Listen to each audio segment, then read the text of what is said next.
ន់ហើយចង់មកកែបាញ់រៃរំទុំពេលទុំនេះ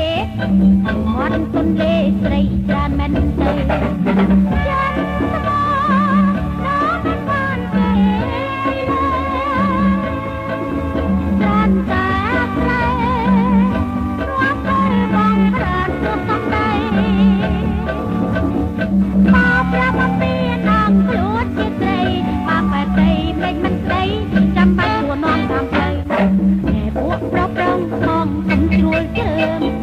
កំឡុនតាមអូនជាគូស្នេហ៍ស្និទ្ធបែបនេះខ្ញុំមិនហ៊ានចូលចិត្តជាដេកក្លិនច្បាស់ជារលាយថា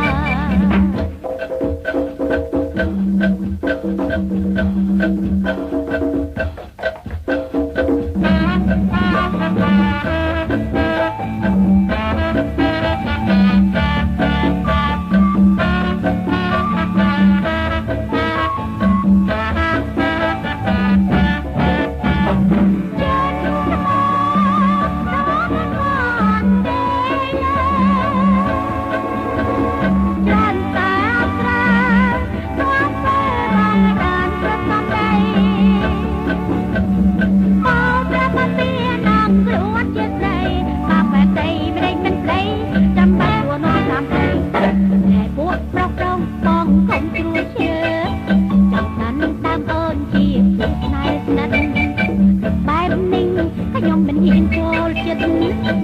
ព្រេកផ្ដិនច្បាស់ជារលាយ